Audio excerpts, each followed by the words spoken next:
Shabir. Okay, Matt. So you cited Exodus chapter 6, where Elohim appears to Moses, and he says, "By my name, Yahweh, I was not known to Abraham." Are you familiar with the fact that in Genesis chapter 19, Abraham actually calls on the name of Yahweh? It's like, Abraham made something that we might call a pizza today, and Moses, represents Abraham as saying, "Here, honey, come, I've made you this nice pizza." Wouldn't that be a sort of misrepresentation of what Abraham actually said?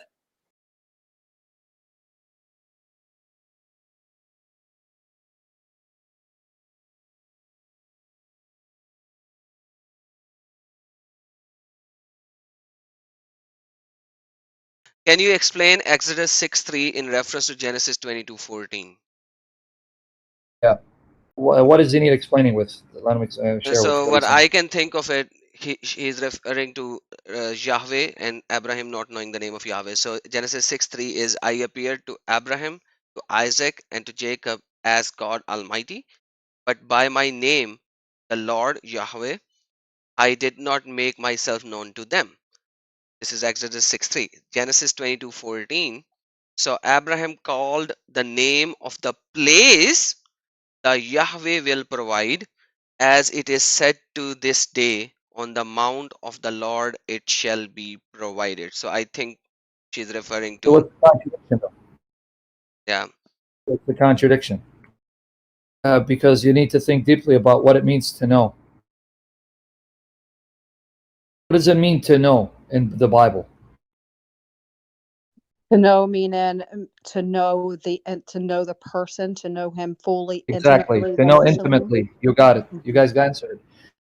It's not they don't know of the name.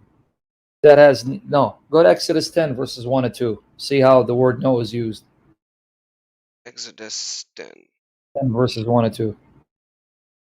Now the Lord said to Moses, go in through Pharaoh, for I have hardened his heart and the hearts of his servants, that I may show these signs of mine before him, and that you may tell in the hearing of your son and your son's son the mighty things I have done in Egypt, and my signs which I have done among them.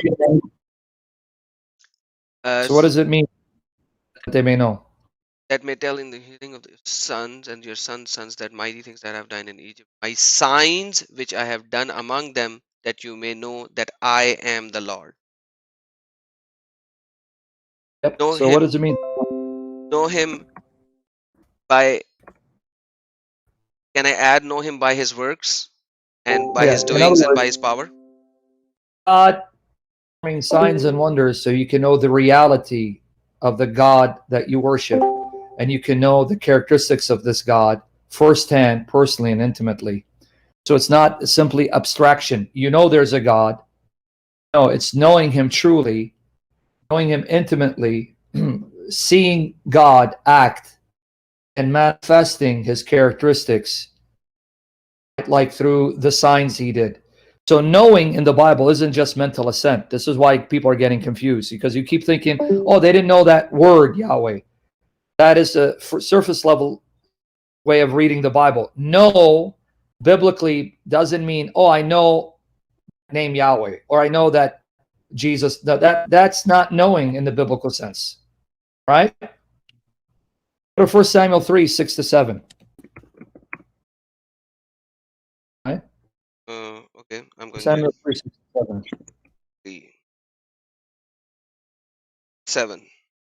And it says, now Samuel did not yet know the Lord, nor was the word of the Lord yet revealed to him. Oh, Say it again. He did not know who? the Lord Yahweh, nor was the word of the Lord yet revealed to him. How did he not know the Lord? He was raised among the Israelites who were taught, Yeah, and Lord was talking to him. Yeah, right? So, but it says he had not yet known the Lord. awesome. You see, so it's just thinking more deeply about what the Bible means with the use of knowing, right? To know, or, like in the case with Hebrews, how is it that these sacrifices do not take away sin? And yet the apostles who knew that still went up to the temple and observed the sacrificial ceremonies. So think more deeply. If the apostles are the ones who tell us that the sacrifices do not take away sin, and yet they're still observing the sacrificial ceremonies, then that means they are observing them with the illumination understanding these sacrifices were a reminder of what was to take place. And that reminder, that reality has been fulfilled. So we observe them with that understanding that they are pointing us to the one who has come and who could do what these sacrifices could not do. So that's easy. The other one, that, they did not know me by Yahweh. Well, instead of assuming they didn't know the word Yahweh, number one, what does it mean to know God? Well, it means to know him truly, to know him as a reality, and to know his nature. That's number one. And number two, then that means the name Yahweh is a name that tells us something about his nature. So what does Yahweh tell us about his nature? What does Elohim tell us about his nature? What does El tell us about his nature? What does El Shaddai? See, the names of God convey characteristics of God. So the serious student of the Bible, the one who truly wants to know God and love him as he is, as he's revealed himself, must then understand why God has given us these different names.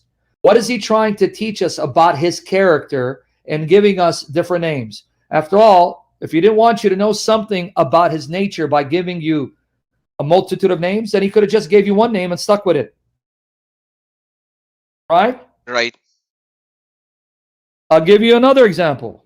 Why was Jesus called Jesus? Because he's Yeshua, which is Yahweh saves. See?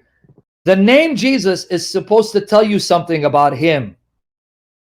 So the name Jesus isn't given simply so you can have a name. It's given so you can know something about his nature, his characteristics, and his function.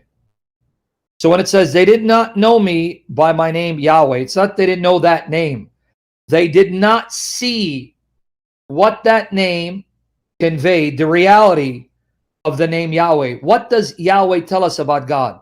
Well, they didn't see the fulfillment of what the name Yahweh conveys about the nature of God. So it's supposed to tell us something about him.